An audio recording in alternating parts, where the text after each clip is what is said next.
From Niantic expanding its empire to Bethesda growing bigger, we have the latest headlines from across the game industry, so let's load them up and dive right in. Steam has taken another stance against adult entertainment. While mature titles have been relatively safe on the platform since the censorship fiasco earlier this year, the company has started blocking the release of new games and updates with suggestive material. In keeping with their new policy, only content deemed illegal or trolling is officially banned. So Valve's acting on what could be called a temporary hold. They intend to let adult content into their storefront again, but they only intend to do so once they put a filtering system in place. Valve hasn't shared when they expect these tools to be ready to roll, instead stating that they'll keep developers posted on new information and any other decisions in the meantime. So you'll want to keep your eyes on different storefronts for now if you're publishing for players 18+. Niantic is continuing to expand its operations. The company has just added Seismic Games to its roster, a studio founded in 2011 by veterans from across the industry. They focus on licensed properties in the mobile and VR space, developing such modern classics as Marvel's Strike Force and Blade Runner Revelations, and Niantic sees a place for them in their plans for the future.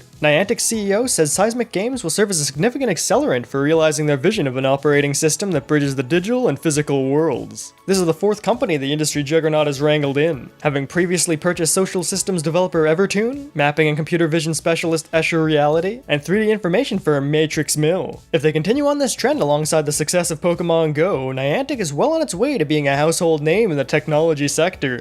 Kickstarter is bringing in the business. Consulting firm ICO Partners has shared that game projects on the crowdfunding website have managed to pull in almost $10 million since the beginning of the year. And that might seem like an impressive figure, but the increase over last year isn't too dramatic at $400,000. What stands out though is that we're looking at the lowest project total since 2012 at $723. ICO Partners believes this is due to people understanding the platform better, stating that creators with the inability to put together a good campaign are moving away from crowdfunding because they now know how much work is required to make the venture successful. Interestingly, the total number of projects reaching their goals still remains pretty flat. 166 have been successful so far, which is 2 less than this time last year. And of those successful campaigns, 3 of them exceeded the 500,000 mark, 2 of which surpassed $1 million and make up a fifth of the platform's total revenue for the game's division. So if you're looking to kickstart your next project, the numbers say it'd be wise to go big and be ready to take on a lot of work to hit your funding goal. There's a Star Citizen not too pleased with his residency. Colorado data scientist Ken Lord took his desire for a refund to small claims court in California, but was unable to reclaim his investment of nearly $4,500. Although Mr. Lord came to court with multiple copies of the terms of service, complete records of communication with the Star Citizen team, and a document detailing 77 promises that Robert Space Industries failed to deliver, there was an arbitration clause in the end-user agreement that bars anyone from claiming refunds through legal channels. The studio says that they only accept refund requests beyond the 30-day window in exceptional cases, and claims their policy is pretty generous compared to their contemporaries. If there's a lesson to be learned here, it's that you should always be leery about supporting Kickstarter campaigns. And if you're the one hosting it, make sure to have the right stipulations to keep folks from taking you to court over contributions.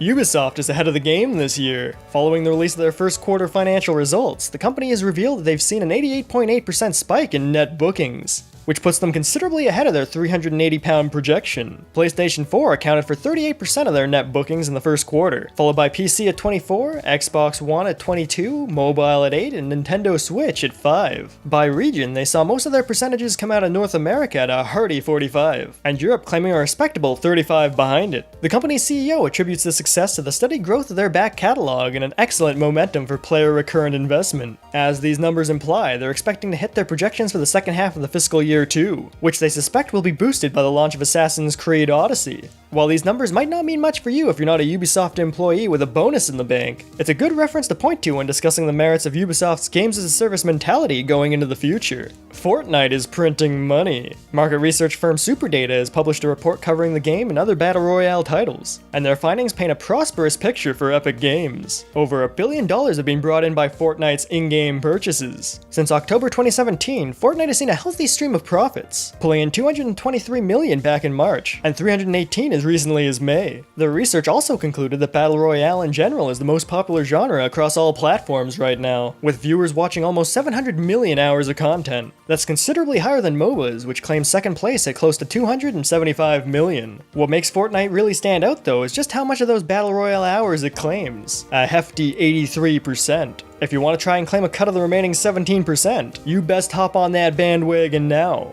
Business is looking good for Xbox, too. Microsoft shared its earnings report for their fourth fiscal quarter, and revealed it brought in just over $10 billion in gaming revenue this year, a 14% increase over last year. The fourth quarter alone accounted for a 39% jump, equating to $2.29 billion. Microsoft hasn't claimed to have earned these values alone, though. They stated that Xbox-specific profits were up 36%, but that boost was primarily provided by third-party partners in their independent releases. Another key metric that helped them was Xbox Live. They had 57 million active users on the service in their fourth quarter, which was up 4 million from last year, but didn't quite hit the heights of its second and third at around 2 million higher. Regardless, the platform is performing well, so Xbox continues to be a valid North American option to debut your titles. Bethesda isn't looking for external partners anymore. Todd Howard has shared that working with other companies isn't something they're interested in, now that they've grown large enough to keep their business exclusively internal. He mentioned that he wouldn't say that they'd never consider it down the road, and acknowledged that their collaboration with Obsidian on Fallout New Vegas was fruitful too. Considering the team has 4 large-scale projects under development and active production on Fallout Shelter, they certainly seem to have business handled. It stands to say that the bigger you get, the less reliant you'll be on external services. So follow in Bethesda's footsteps and beef up your business enough to go it alone.